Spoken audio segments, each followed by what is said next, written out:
Hello दोस्तों, स्वागत है आपका हमारे यूट्यूब चैनल आशीष शॉर्ट्स में। दोस्तों आज हम लोग पढ़ेंगे क्लास 12 का हिस्ट्री चैप्टर 7। ठीक है दोस्तों, जिसका नाम है एक साम्राज्य की राजधानी विजयनगर। इसका पार्ट 2 है दोस्तों। ठीक है, पार्ट 1 मैंने ऑलरेडी कंप्लीट करवा चुके हैं। उसमें मैंने बहुत ही अच्छी तरह से बेसिक चीज़ें बताई थी। उसमें बहुत ही महत्वपूर्ण टॉपिक्स की भी चर्चा की थी। ठीक है दोस्तों, तो पहले आप पार्ट 1 जाकर देखें, डिस्क्रिप्शन में मैंने लिंक दे दिया है। ठीक है, और यदि आपको नहीं मिलता है तो दोस्तों मेरे चैनल में विजिट करके मैंने आपके लिए प्लेलिस्ट भी बना दिया है। आपको वहाँ पे बहुत ही अच्छे से ढंग से आपको मिल जाएगी। ठीक है, उसमें जो है आपको सहूलियत भी होगी। ठीक है, तो वहाँ से जाके आप देख सकते हैं। उसके बाद दोस्तों आप ये पार्ट 2 देखें। ठीक है, तो चलिए दोस्तों आप वीडियो को स्टार्ट करते हैं। दोस्तों पार्ट 1 को देखने के पश्चात अब हमारा पार्ट 2 का पहला टॉपिक जो है वो है शहरी केंद्र। ठीक है दोस्तों, तो शहरी केंद्र के बारे में थोड़ा समझिए। शहरी केंद्र की ओर जाने वाली सड़कों पर सामान्य लोगों के आवास के कम साक्ष्य मिले हैं। ठीक है, ऐसा माना जाता था, ऐसा इन लोगों को साक्ष्य मिला है इतिहासकारों को, कि जो सड़क जो होता था वो शहर की ओर जो सड़क होता था उसके मतलब चार इधर उधर जो है सड़क के अगल बगल में जो है वो वहाँ पे जो है जो लोगों के घर होता था उसका साक्ष्य जो है वो कम मिला है। इससे ये पता चलता है कि वहाँ पे जो है लोग जो है वो कम निवास करते हैं, इस तरह से पता चलता है। ठीक है, और पुरातात्विकों को कुछ स्थानों पर परिष्कृत चीनी की मिट्टी भी मिली है। ठीक है, जो शहर की और जो सड़क जाती थी उस वहाँ पे क्या मिला है कि बहुत सारे चीनी मिट्टी के कुछ बर्तन मिले हैं, कुछ बर्तन के टुकड़े मिले हैं। जैसे कि आप स्क्रीन में देख पा रहे हैं, ये जो आप स्क्रीन में देख पा रहे हैं ये चीनी मिट्टी के बर्तन के टुकड़े हैं। ठीक है, तो इस तरह से जो है इतिहासकारों को साक्ष्य प्राप्त होते हैं। ठीक है, और ऐसा अनुमान लगाया गया है कि इन स्थानों पर धनी व्यापारी लोग रहते थे। ऐसा माना जाता था कि जो व्यापारी धनी हुआ करता था, जो अमीर हुआ करता था, वो व्यक्ति जो है इस सड़क के किनारे पे बसे थे। ठीक है, और यहाँ पे जो है मुस्लिम रिहायशी मोहल्ला भी था। ठीक है, यहाँ पे जो है मुस्लिम लोग भी रहा करता था। ठीक है, यहाँ कुछ मस्जिदें, कुछ मकबरे, ये जो है यहाँ पे जो है साक्ष्य मिला है। कुछ साक्ष्य ऐसा मिला है कि यहाँ पे जो है मस्जिद हुआ करता था, मकबरे हुआ करता था। ठीक है, तो इस तरह से आप समझ सकते हैं। इनका स्थापत्य हम्पी में मिले मंदिरों के मंडप के स्थापत्य से मिलता जुलता है। यहाँ पे जो मिला है मंदिर वो अनुमान लगाया गया है कि जो हम्पी के मंदिर थे उसके जो मंडप थे उसके साक्ष्य इस तरह से मतलब एक दूसरे से मिलते हैं। ठीक है, अब जो है एक यात्री का वर्णन मैं करता हूँ। जैसे कि आप स्क्रीन में देख पा रहे हैं, पुर्तगाली यात्री जिसका नाम था बरबोसा, इसका वर्णन जो है ये जो बताते हैं, ये यहाँ पे आते हैं, घूमते हैं। ठीक है, और यहाँ पे ये बताते हैं कि यहाँ पे जो है जितने भी लोग वहाँ पर रहते थे वो जो है छप्पर के थे। उसका जो घर था, उसका जो निवास स्थान था वो था छप्पर से बना हुआ था। ठीक है, और लेकिन फिर भी सुदृढ़ अर्थात मजबूत थे, और व्यवसाय के आधार पर कोई खुले स्थान पर जो है लंबी गलियों में व्यवस्थित थे। ठीक है, ऐसा मतलब इन्हें पता चलता है कि यहाँ के जो घर थे वो तो छप्पर के थे, और जितने भी गली हुआ करते थे वो बहुत ज़्यादा लंबी हुआ करती थी। ठीक है, ये कौन बताते हैं? न पुर्तगाली यात्री जिसका नाम था बरबोसा। ठीक है, तो ये जो है इसके साक्ष्य इन्हें प्राप्त होता है और ये बताते हैं इस तरह से। क्षेत्र के सर्वेक्षण से ऐसा पता लगता है कि इस क्षेत्र में बहुत से पूजा स्थल और कुछ मंदिरें, छोटे छोटे मंदिर हुआ करते थे। ये जो है बरबूसा ये बताते हैं, जो कि पुर्तगाली यात्री थे, वो बताते हैं कि यहाँ पे जो है बहुत ज़्यादा पूजा स्थल था। ठीक है, बहुत ज़्यादा छोटे छोटे मंदिर थे। ठीक है, तो इस तरह से जो है इन्हें साक्ष्य मिले, ये देखे हैं, इस तरह से इन्हें वर्णन करते हैं। ठीक है, और यहाँ कई जलाशय भी मिले हैं। यहाँ पे जो है ये आए घूमे। ठीक है, तो इससे जो है ये बहुत सारे चीज़ों को देखें और ये लिखते हैं, बताते हैं। ठीक है, तो इस तरह से जो है ये सारे कुछ इनको पता चलता है और ये बताते हैं। ठीक है, तो ये था हमारा शहरी केंद्र। अब थोड़ा समझिए कि राज्य के केंद्र के बारे में। ठीक है, राज्य केंद्र बस्ती के दक्षिण पश्चिम भाग में स्थित है। ये जो राज्य केंद्र हुआ करता था वो जो है दक्षिण भाग में स्थित हुआ करता था। जो दक्षिण पश्चिम हिस्सा था वहाँ पे जो है ये राज्य के केंद्र स्थित था। यहाँ जो है 60 से अधिक मंदिर सम्मिलित थे, अर्थात यहाँ पे जो है 60 से अधिक मंदिर जो है इसके साक्ष्य मिले हैं। शासक मंदिर और संप्रदाय को संरक्षण देते थे। ये शासक जो थे वो मंदिर की और संप्रदाय की, ये दोनों का जो है सुरक्षा करते थे, संरक्षण देते थे। ठीक है, लगभग 30 संरचना को पहचान महल के रूप में भी की गई है। अर्थात जो 30 संरचना मिली है यहाँ पे, उसे ऐसा माना जाता है कि ये जो है बहुत ही ज़्यादा मतलब कुछ महल रहे होंगे। ठीक है, और ये जो है ये काफ़ी बड़ी संरचना थी जिनका संबंध अनुष्ठानिक कार्य से नहीं है। अर्थात यहाँ पे जो है 30 ऐसी संरचना मिली है जो कि बहुत ही बड़ी थी, बहुत ही महल के रूप में थी, महल के रूप में दिखाई जाती थी। ठीक है, वो इसमें ऐसा पता चलता है कि यहाँ पे जो है कोई भी अनुष्ठानिक कार्य, कोई भी पूजा पाठ, कोई भी यज्ञ ऐसा कुछ कार्य भी नहीं होता था। ठीक है, इस क्षेत्र में कई कुछ विशिष्ट संरचना का नामकरण भवनों के आकार तथा उनके कार्यों के आधार पर भी किया जाता था। ठीक है, अर्थात जो कि 30 संरचना मिली है, ऐसा माना जाता है कि यहाँ पे तो कोई अनुष्ठानिक कार्य नहीं होता था, लेकिन जितने बड़े भवन मिले हैं उसके आधार पर उसका नाम दिया गया। या फिर इसके जो यहाँ पे कुछ ऐसे साक्ष्य मिले हैं, मतलब ऐसा कुछ वस्तु मिला है, अर्थात इससे ये पता चलता है कि यहाँ पे इस तरह का कार्य हुआ होगा, इसके जरिए जो है इसका नाम दिया गया। ठीक है, तो इसका जो नाम दो आधार पर किया गया, पहला जो कि ये आकार पर किया गया और दूसरा जो है उनके कार्य के आधार पर किया गया। ठीक है, तो इसके दोनों के आधार पर जो है ये 30 संरचना जो है इसकी पहचान की गई, इसका नामकरण किया गया। ठीक है, इस क्षेत्र ने एक विशाल संरचना पाई गई है। ठीक है, इसमें जो है एक बहुत ही विशाल, बहुत ही बड़ा संरचना पाया गया है जिसका नाम बताया गया है राजा का भवन। ठीक है, एक बहुत ही विशाल, बहुत ही बड़ा महल यहाँ पे मिला है। ठीक है, इससे जो है इतिहासकार ऐसा मानते हैं कि ये जो है एक राजा का भवन था। ठीक है, ऐसा लेकिन ऐसा कोई साक्ष्य नहीं मिला है कि जो कि यहाँ पे राजा रहते थे, लेकिन यह जो है बहुत ही विशाल होने के कारण, बहुत ही बड़ा होने के कारण इस महल का नाम दे दिया गया राजा का भवन। ठीक है, परंतु ऐसे कोई साक्ष्य नहीं मिले हैं यह राजा का आवास स्थान था। ठीक है, ऐसा कोई भी साक्ष्य नहीं मिला है जो कि यहाँ पे राजा रहा करते थे। ठीक है, लेकिन ये बहुत ही विशाल होने के कारण इसका नाम दे दिया गया राजा का भवन। ठीक है, तो इस तरह से आप समझ सकते हैं। इसके दो प्रभावशाली मंच थे। यहाँ पे जो है दो बहुत ही महत्वपूर्ण, बहुत ही बड़ा, बहुत ही शानदार मंच था, जिसका पहला नाम था वो था सभा मंडप और वहीं दूसरा था महानवी डिब्बा। ठीक है, तो ये जो है सभा मंडप और महानवी डिब्बा ये क्या होता है? ठीक है, तो इसके बारे में थोड़ा समझिए। पहले आप समझिए कि सभा मंडप क्या होता है, उसके बाद समझेंगे हम लोग महानवी डिब्बा के बारे में। ठीक है, तो ये सभा मंडप, इसके बारे में थोड़ा समझिए। पूरा क्षेत्र ऊंची दोहरी दीवारों से घिरा था। ठीक है, इनके बीच एक गली थी। ठीक है, इसमें क्या होता था कि ऊंची दीवारों से जो है ये घिरा हुआ था। ठीक है, और वहीं पे जो है एक बहुत ही लंबी, बहुत ही ऊंची, बहुत ही इसके बीच जो है गली थी। ठीक है, सभा मंडप एक ऊंचा मंच था। ठीक है, ये जो है सभा मंडप ये बहुत ही ज़्यादा ऊंचा था। ठीक है, जिसके आस पास निश्चित दूरी पर लकड़ी के स्तंभों के लिए छेद बने हुए थे, अर्थात इसमें जो है पास में जो है छेद हुआ करता था। ठीक है, बहुत ही सामने जो है स्तंभ हुआ करते थे। ठीक है, और इसकी दूसरी मंजिल जो इन स्तंभों पर टिकी हुई थी, और दूसरी मंजिल तक जाने के लिए जो है सीढ़ी भी बनाई जाती थी। ठीक है, स्तंभ एक दूसरे से बहुत पास होने के कारण जो है बहुत कम खुला स्थान बचता होगा। ठीक है, यहाँ पे क्या होता था, जैसे कि ये एक मंच है। ठीक है, यहाँ पे जो है ये जो है स्तंभ, जैसे कि मैं आपको लकीर दे के समझा रहा हूँ, ये एक स्तंभ है, सोचिए। ठीक है, और ये जो है दूसरा मंजिल, यहाँ पे जाने के लिए सीढ़ी बनाई जाती थी। ठीक है, और ये जो स्तंभ हुआ करते थे बहुत ही सामने हुआ करती थी। ठीक है, जैसे कि आप स्क्रीन में देख पा रहे हैं, इस तरह से जो है सामने स्तंभ हुआ करते थे। ठीक है, ये जो है ये स्तंभ है। ठीक है, ये बहुत ही सामने हुआ करती थी। ठीक है,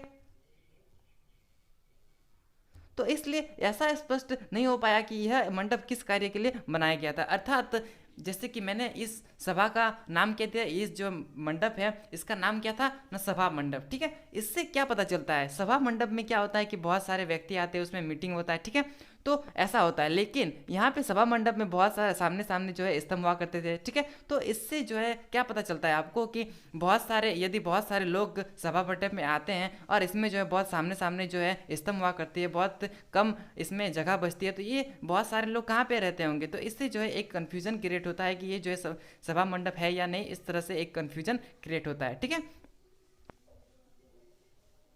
अब सभा मंडप समझ में आ गया। अब जो है हमारा नेक्स्ट टॉपिक वो है महानवी डिब्बा। ठीक है, तो महानवी डिब्बा के बारे में समझिए। ये भी एक बहुत ही बड़ा, बहुत ही विशाल मंच था, जैसे कि आप स्क्रीन में देख पा रहे हैं, इस तरह का मंच था। इसका जो आधार था वो था 11,000 फीट। ठीक है, और वहीं पर इसकी ऊंचाई जो थी वो थी 40 फीट। ठीक है, तो आप समझ सकते हैं इस तरह से।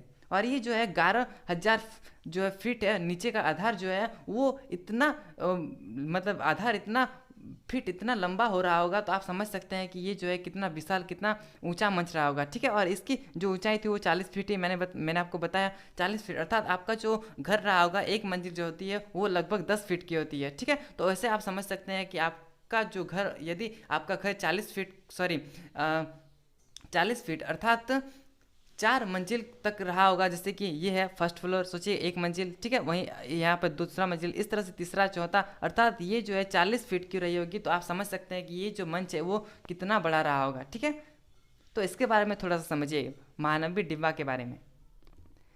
शहर के सबसे ऊंचे स्थानों पर स्थित महानवी डिब्बा एक विशाल मंच था। ठीक है, यह लगभग 11,000 वर्ग फीट के आधार पर 40 फीट की ऊंचाई तक था। मैंने आपको बताया कि इसकी जो आधार थी वो थी 11,000 फीट, वहीं इसकी ऊंचाई जो थी वो 40 फीट थी। इस पर एक लकड़ी की संरचना भी बनी थी, ठीक है, यहाँ पे जो है लकड़ी की संरचना भी बनी थी। अब मंच के आधार पर जो है कुछ चित्र बने थे। मंच का जो आधार था जिसका लंबाई था 11,000 वर्ग फीट, उसका वहाँ पे जो है बहुत सारे चित्र मिले, जैसे कि आप स्क्रीन में देख पा रहे होंगे, इस तरह के जो है चित्र मिले थे, ठीक है, कहाँ पे, आधार पे, ठीक है।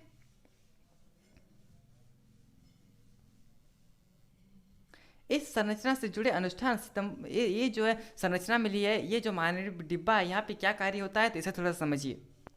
इस संरचना से जुड़े अनुष्ठान जो है सितंबर और अक्टूबर के शरद मास में मनाए जाने वाले 10 दिनों के हिंदू त्यौहार, जिसे दशहरा अर्थात जो कि उत्तर भारत में कहा जाता है, और जो दुर्गा पूजा जो कि बंगाल में कहा जाता है, तथा नवरात्रि और महानवमी नाम से भी इन्हें जाना जाता है। अर्थात जो दशहरा जो पर्व होता है, जो त्यौहार होता है यहाँ पे, जिसे कि दुर्गा पूजा कहा जाता है, हम लोग दुर्गा पूजा में मेला घूमने जाते हैं, जिसमें दशहरा जो होता है, दशहरा 10 दिन में क्या होता है कि रावण को जलाया जाता है, ठीक है। तो इस तरह से आप समझ सकते हैं, यही कार्य, यही पूजा जो है ये महानवमी डिब्बा में हुआ करता था, ठीक है, जिसे जो है उत्तर भारत में दशहरा कहा जाता है, वहीं बंगाल में दुर्गा पूजा कहा जाता है, और इसे नवरात्रि भी कहा जाता है, और इसे महानवमी भी कहा जाता है, ठीक है। तो इस तरह से आप समझ सकते हैं। और इस अवसर पर विजयपुर के शासक अपने रुतबे ताकत का प्रदर्शन करते थे, ठीक है।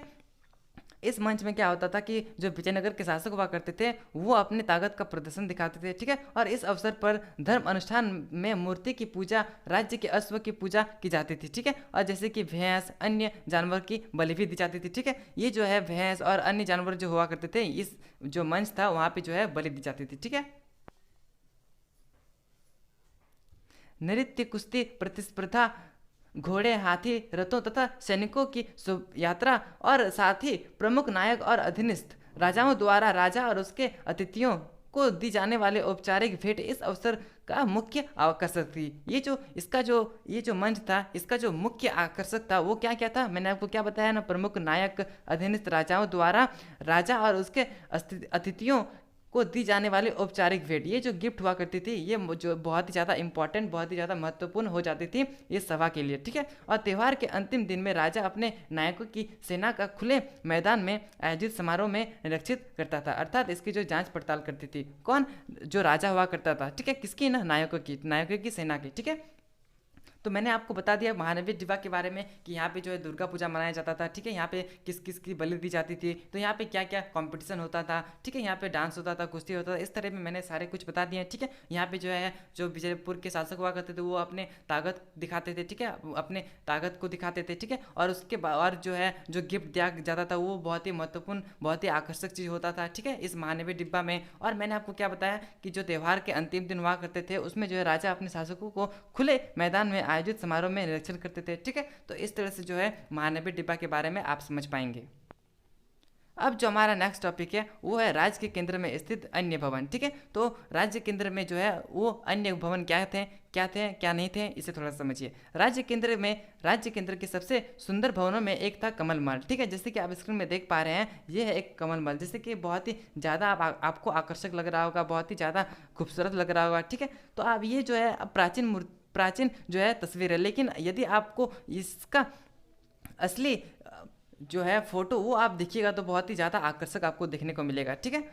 तो इस तरह से बहुत ही ज़्यादा खूबसूरत, बहुत ही ज़्यादा सुंदर होता था ये महल सब, ठीक है, जिसे कमल महल का नाम दर्जा जो है, इसका नामकरण जो है कमल महल दिया गया। और इसका नाम किसने दिया, इसे थोड़ा समझिए। तो इसका नामकरण जो है 19वीं शताब्दी में अंग्रेजी यात्री ने दिया, ठीक है, अंग्रेज के निवासी जो है यहाँ पे यात्रा करने आया, ठीक है, और इस महल को देखें, और इसके पश्चात जो है इसका महल जो है, इसका नाम जो है वो कमल महल दिया गया, ठीक है। और यह नहीं पता लगा पाए कि यह भवन किस कार्य के लिए बना था, ठीक है। इसका नाम तो दे दिया अंग्रेज यात्रियों ने कि इसका नाम था कमल महल, लेकिन इस महल में कौन सा कार्य होता था ये जो है ये पता नहीं कर पाए।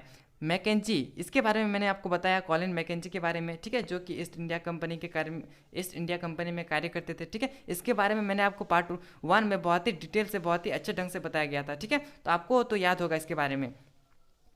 मैकेंजी ने एक मानचित्र बनाया, उसमें एक यह सुझाव दिया गया कि यह परिषद जो है ये एक परिसिद्धि सदन था, ठीक है। इसमें परिसिद्धि सदन क्या होता है ना, ये जो है राजा जो है ये अपने परामर्शदाताओं अर्थात जो इन्हें सलाह देते थे, राजा जिन्हें सलाह देते थे, ठीक है, राजा को जो सलाह देते थे उसके साथ जो है ये मिला करते थे, ठीक है, अपने करीबी के साथ, अपने मित्र के साथ, अपने संबंधी जो थे वो अपने बंधु के साथ, ये जो है इसके साथ जो है ये कमल महल में मिला करते थे, ठीक है। तो ये कौन बताते हैं ना, मैकेंजी बताते हैं, एक अनुमान लगाकर ये जो है ये बताते हैं। लेकिन जो ये अंग्रेजी यात्री थे ये सिर्फ इन्हें इस महल का नाम दिया कमल महल, लेकिन ये जो है समझ नहीं पाए कि ये किस कार्य के लिए जो है ये भवन बनाया गया था, ठीक है। तो इस तरह से आप समझ सकते हैं कि अंग्रेज यात्री को नहीं पता चल पाया, लेकिन मैकेंजी जो है एक अनुमान लगा के बताते हैं कि इस तरह से यहाँ पे होता था। ज़्यादातर मंदिर केंद्र में स्थित होते थे, ठीक है, और लेकिन कुछ मंदिर राज्य के केंद्र में भी मिले हैं, ठीक है। और इनमें से अत्यंत दार्शनिक जो महल था, जो मंदिर था, वो था हजार राम मंदिर, ठीक है। ये हजार राम मंदिर जो है वो बहुत ही ज़्यादा आकर्षक, बहुत ही ज़्यादा सुंदर, बहुत ही ज़्यादा दर्शनीय, बहुत ही ज़्यादा धार्मिक केंद्र था, बहुत ही ज़्यादा महत्वपूर्ण, बहुत ही ज़्यादा अच्छा केंद्र था, ठीक है।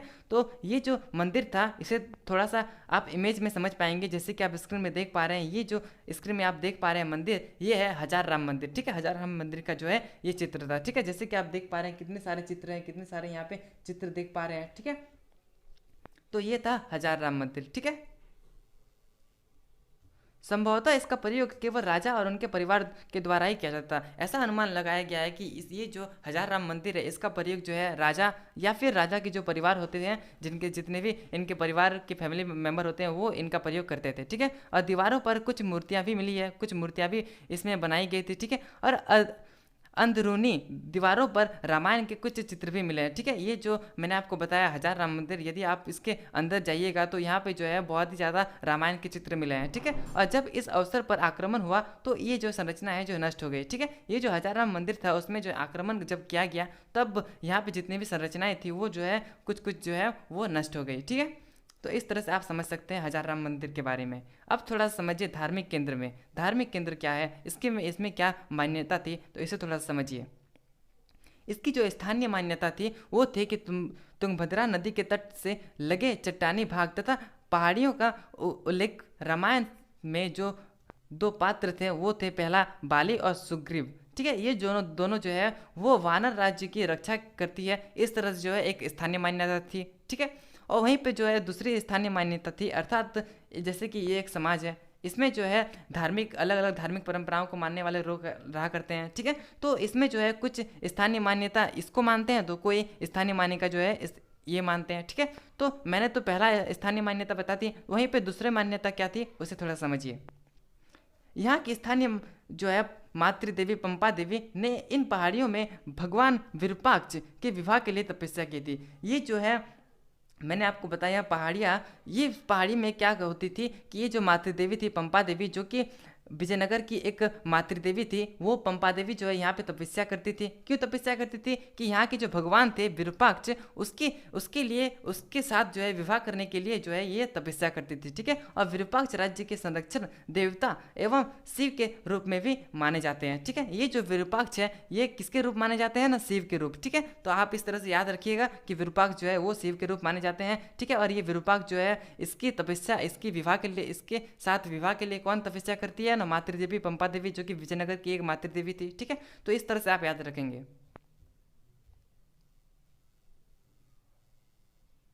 आज भी यह विवाह विरूपाक्ष मंदिर में हर साल धूमधाम से मनाया जाता है। जो पंपा देवी थी, जो कि मातृदेवी थी विजयनगर की, वो तपस्या करती है और उसके साथ विवाह करती है विरूपाक्ष, जो कि शिव का मंदिर थे, शिव का रूप थे, ठीक है। तो इसके साथ शादी करके इसके साथ विवाह किए थे, वो जो है आज भी बहुत ही ज़्यादा धूमधाम से मनाया जाता है, ठीक है। और इन पहाड़ियों में विजयनगर साम्राज्य से पहले के जैन मंदिर भी मिले हैं। ये जो पहाड़ियाँ थी यहाँ पे जो है विजयनगर से पहले भी जितने भी जैन मंदिर थे वो उसके साक्ष्य यहाँ पे मिले हैं। यह क्षेत्र कई धार्मिक मान्यता से संबंधित थे, ठीक है। ऐसा माना, जैसे कि मैंने आपको बताया कि यहाँ पे विरूपाक्ष मंदिर, पंपा देवी, जैन मंदिर, ये जितने भी मैंने बताया, इससे ये पता चलता है कि यहाँ पे जो है बहुत ज़्यादा धार्मिक मान्यता थी, ठीक है। क्षेत्र में मंदिर निर्माण का एक लंबा इतिहास था, ठीक है। ऐसा माना जाता है, जैसे कि अब मैंने आपको बताया कि विरूपाक्ष मंदिर, पंपा देवी, जैन मंदिर, ये जितने भी मैंने आपको बताया, इससे ये पता चलता है कि यहाँ पे जो है मंदिर निर्माण का बहुत ही लंबा इतिहास रहा है, ठीक है। इस तरह से आप समझ सकते हैं। और पल्लव शासक, चाणक्य शासक, होयसाल शासक, ठीक है, और चोल वंश तक के शासकों ने मंदिर के निर्माण करवाए, ठीक है। ये जो शासक मैंने आपको बताया, ये जो है वो सारे जो है मंदिर का निर्माण करवाते हैं, ठीक है।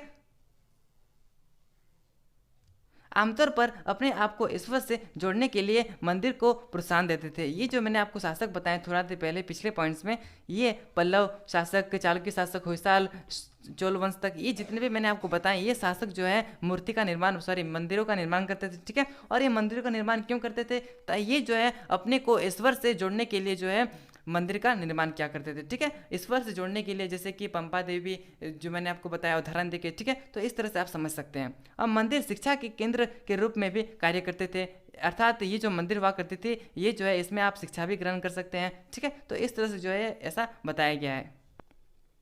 शासन और अन्य लोग मंदिर के रखरखाव के लिए भूमि तथा संपत्ति दान में देते थे, ठीक है।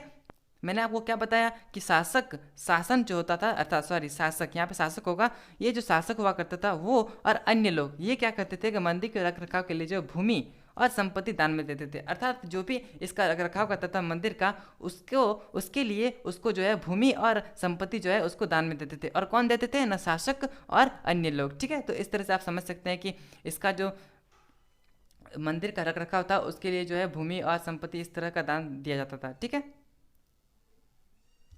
विजयनगर के शासक विरूपाक्ष मंदिर की ओर शासन करने का दावा करते हैं, ठीक है। ऐसा माना जाता है कि विजयनगर के जो शासक हुआ करते थे वो विरूपाक्ष भगवान की ओर जो है शासन करने का दावा करते हैं, ठीक है। और सभी राज्य के आदेशों पर कन्नड़ में श्री विरूपाक्ष शब्द जो है वो अंकित थे, ठीक है। इस तरह का साक्ष्य मिला है। विजयनगर शासकों ने पूर्वकालीन परंपराओं को अपनाया तथा उसमें जो है नवीनतम भी, मतलब कुछ नवीनतम भी लाए, अर्थात जो पिछले की परंपराएं थी वो तो विजयनगर के शासकों ने अपनाया, लेकिन उसके साथ जो है साथ कुछ नए परंपराओं को भी जोड़ा, ठीक है। और इसके साथ जो है ये परंपराएं जो है चलती आ रही है, ठीक है, और उन्हें आगे जो है विकसित रखा, ठीक है। मैंने आपको बता दिया। अब जो हमारा नेक्स्ट टॉपिक और बहुत ही इंपॉर्टेंट टॉपिक स्टार्ट होने वाला है वो है गोपुरम और मंडप। जैसे कि आप स्क्रीन में देख पा रहे हैं, और पिछले पार्ट, सॉरी इसके जो पिछले पार्ट थे, पार्ट 1, उसमें मैंने आपको बताया था गोपुरम के बारे में, ठीक है। और मैंने आपको चित्र सहित बताया था, यहाँ पर भी आप देख लीजिए, आपको मतलब बहुत ही आसानी तरीके से आपको समझ में आएगा।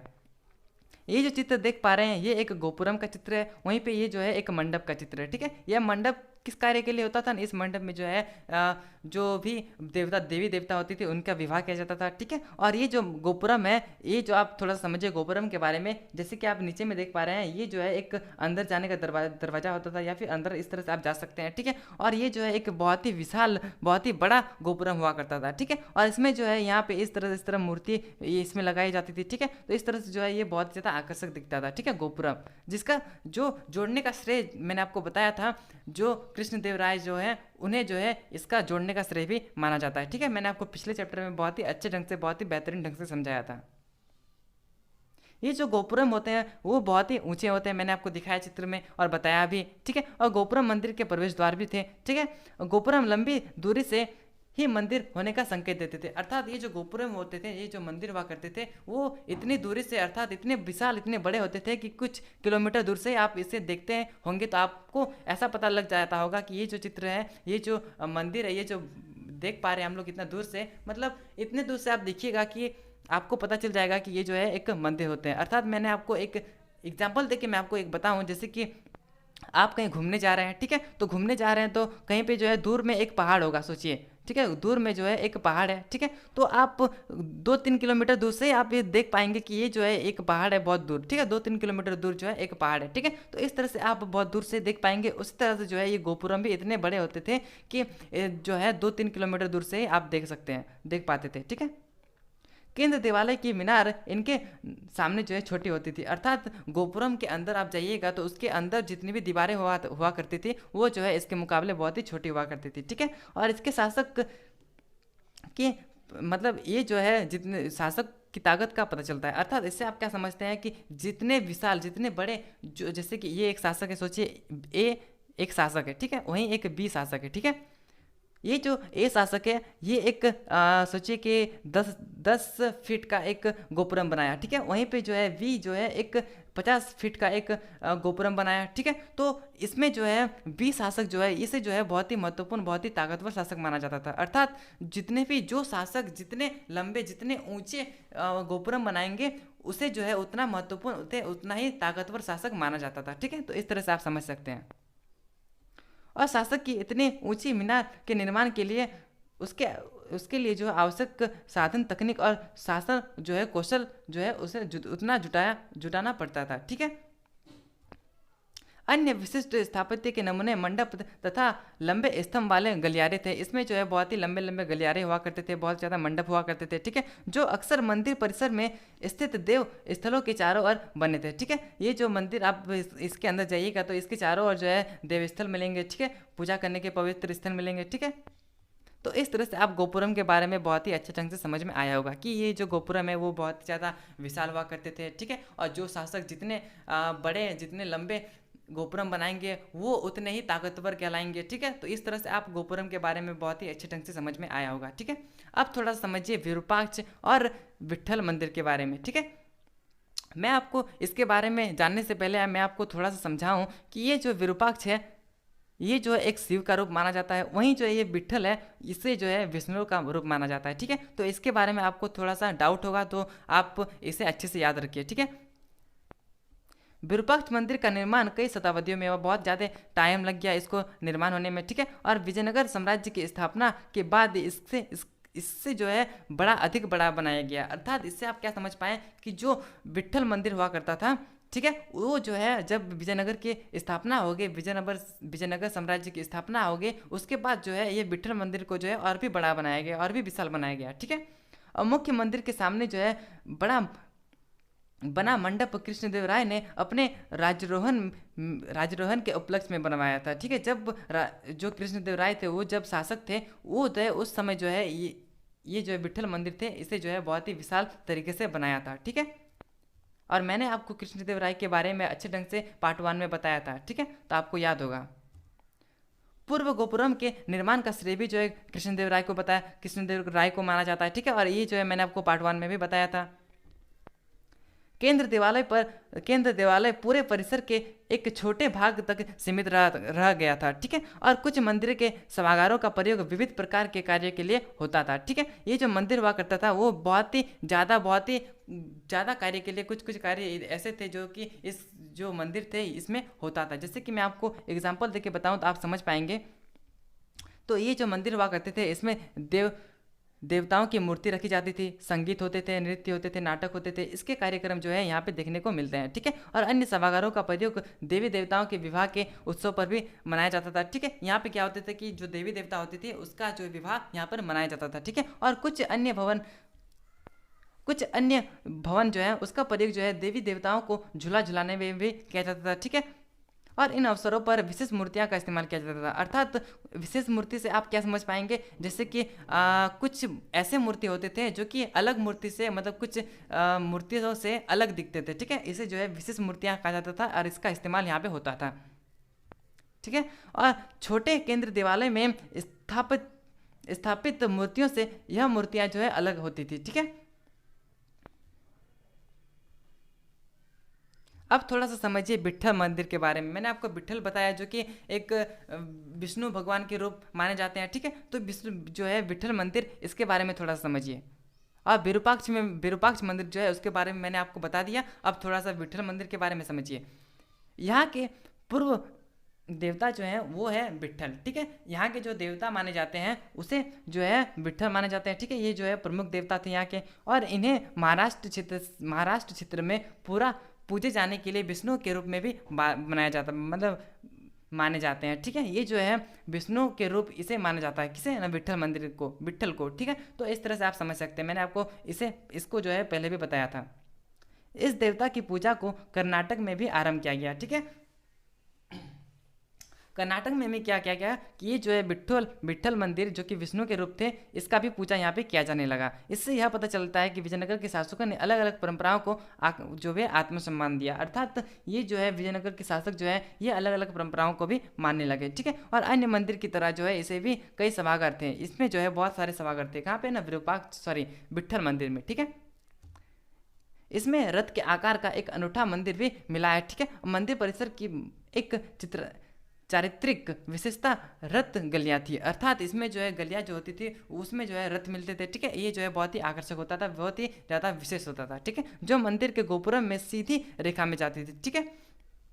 इन गलियों का फर्श जो है पत्थर के टुकड़े से बनाया गया था। इसका जो फर्श होता था जहाँ पे हम लोग चलते हैं वो जो है एक पत्थर के टुकड़ों से बनाया जाता था, ठीक है। और इसके दोनों तरफ जो है स्तंभ वाले मंडप थे जिनमें व्यापारी जो है अपने दुकानों को लगाया करते थे। अर्थात जो गली हुआ करता था इसके इधर उधर जो है वो उसमें जो है व्यापारी अपने दुकान को लगाया करते थे। और इस तरह से जो है विट्ठल मंदिर के बारे में आप समझ पाए होंगे, ठीक है।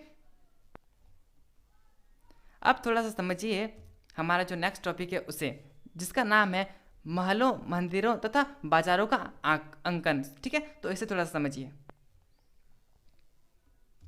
20वीं शताब्दी में इस स्थान का संरक्षण भारतीय पुरातत्विक सर्वेक्षण तथा कर्नाटक पुरातत्व एवं संग्रहालय विभाग द्वारा किया गया, ठीक है। और इसमें जो है इसका संरक्षण किया गया। उसके बाद 1976 में हम्पी को जो है वो राष्ट्रीय महत्व के स्थान के रूप में मान्यता दी गई, ठीक है। ये जो है हम्पी, मैंने आपको बताया हम्पी के बारे में पार्ट 1 में बहुत ही अच्छे ढंग से, बहुत ही बेहतरीन ढंग से मैंने आपको समझाया था, आपको याद होगा, ठीक है। उसको जो है हम्पी जो है इसको राष्ट्रीय महत्व जो है राष्ट्रीय महत्व के स्थल के रूप में मान्यता दी गई, ठीक है। कब ना 1976 में, ठीक है। और किसने दिया गया तो मैंने आपको बताया संरक्षण भारतीय जो है भारतीय पुरातत्विक संरक्षण और कर्नाटक पुरातत्विक एवं संग्रहालय विभाग द्वारा, ठीक है। तो इसके द्वारा जो है हम्पी को राष्ट्रीय महत्व स्थल के रूप में मान्यता दी गई 1976 ईस्वी में, ठीक है। तो ये आपको याद होना चाहिए। ये जो है आपको बहुत ज़्यादा इंपॉर्टेंट होता है आपके एग्जाम की दृष्टि से, ठीक है। क्योंकि आपके एग्जाम में पूछा जा सकता है कि हम्पी को राष्ट्रीय महत्व के स्थल के रूप में कब मान्यता दी गई, ठीक है।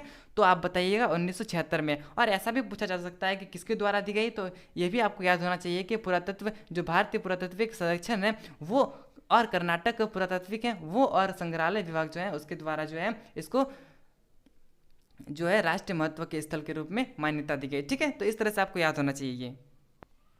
उसके उपरांत 1980 के दशक के आरंभ में अलग अलग प्रकार के अभिलेखन प्रयोग से सर्वेक्षणों के माध्यम से विजयनगर से मिले अवशेषों का सूक्ष्म अध्ययन की महत्वपूर्ण योजना शुरू हुई थी, ठीक है। तो इस तरह से आपको याद होना चाहिए, इस तरह से आप समझ सकते हैं। लगभग 20 साल के काल में पूरी दुनिया के दर्जनों विद्वानों ने इस जानकारी को इकट्ठा किया और संरक्षण करने का कार्य किया, ठीक है।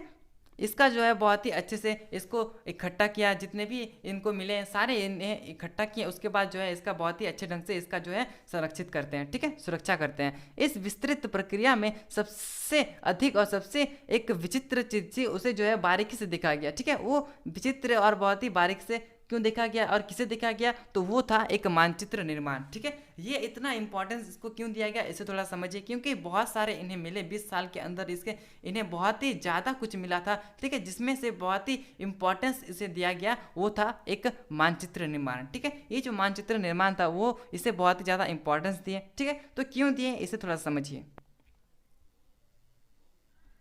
ये जो मानचित्र निर्माण था इसका पहला चरण था कि पूरे क्षेत्र को 25 वर्गों में बांटना। अर्थात आप यदि कोई समाज में या फिर अपने ही घर में अपने समाज में अर्थात अपने गांव में आप घूमिए, ठीक है। अपने गांव में बहुत ही अच्छे से घूमिए, आप देखिए कि किस जगह पे क्या है। इस सोचिए आप देखिएगा तो देखिएगा कि इस गली में जो है घर है, उसके बाद नल है, तो उसके बाद जो है एक दुकान है, तो वहीं पे एक हॉस्पिटल है। इस तरह से आप अपने गांव में घूमिए, ठीक है। आप अपने गांव में घूमने के पश्चात एक मैप बनाइए, उसमें जो है उसको 25 भागों में बांटिए, ठीक है। 25 भागों में आप जब बांट दीजिएगा, उसे बांटने के पश्चात जो है हर वर्ण को वर्णमाल के एक अक्षर को जो है नाम दीजिए, ठीक है। हर एक जो है क्षेत्र को जैसे कि आप 25 वर्गों में बांटें उसको जो है एक अलग अलग नाम दीजिए। इसे ए दीजिए, इसे बी दीजिए, इसे सी दीजिए। इस तरह से जो है आप 25 वर्गों में बांटिए, उसके बाद जो है इसका नाम दीजिए, ठीक है। उसके बाद फिर छोटे वर्गों को दोबारा और भी छोटे समूह में बांटिए। अर्थात जैसे कि 25 वर्गों में,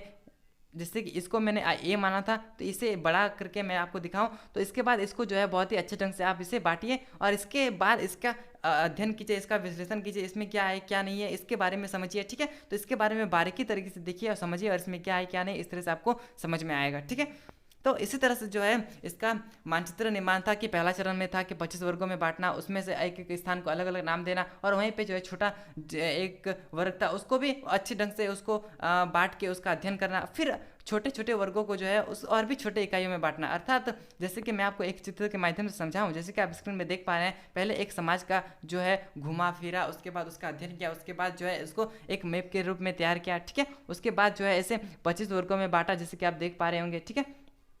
25 वर्गों में बांटने के पश्चात इसको नाम दे दिया गया, इसको A B C D E, इस तरह से सारा को नाम दे दिया गया। ठीक है, उसके बाद जो है जैसे कि ए है इस क्षेत्र को, जैसे कि मैं आपको यहाँ पे बना के दिखाऊं तो ये है ए है, इसके बाद इसको भी बहुत ही छोटे छोटे इकाइयों में बांट के इसका अध्ययन किया गया। ठीक है, तो इस तरह से जो है इसका अध्ययन किया गया, मानचित्र निर्माण किया गया। तो इस तरह से जो है इसको बहुत ज़्यादा इंपॉर्टेंस दिया गया इसको। ठीक है, तो इस तरह से समझ सकते हैं कि इसको इसलिए जो है बहुत ज़्यादा इंपॉर्टेंस दिया गया।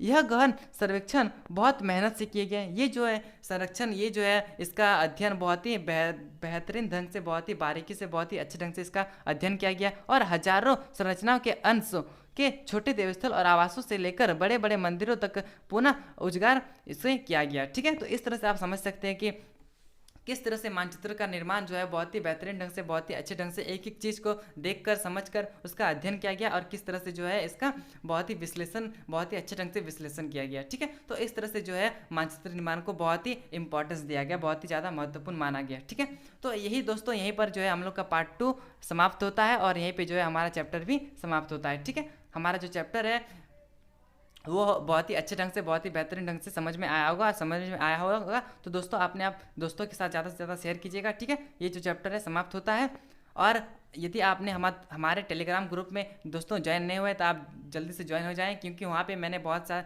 जितने भी चैप्टर हैं उसके सारे जो है PDF मैंने अवेलेबल करवा दिए हैं। ठीक है, डिस्क्रिप्शन में मैंने लिंक भी दे दिया, आप जाके वहाँ से भी ज्वाइन हो सकते हैं और जो जितने भी PDF है वो सारे को डाउनलोड करके आप आसानी तरीके से पढ़ सकते हैं। ठीक है, और आपको यदि PDF समझ में नहीं आती है तो मैंने उसका एक्सप्लेनेशन वीडियो बना दिया है, आप उसे भी देख सकते हैं। ठीक है, तो दोस्तों यहीं तक था वीडियो, यहीं पे हम वीडियो जो है उसे एंड करते हैं। तो जय हिंद, जय भारत।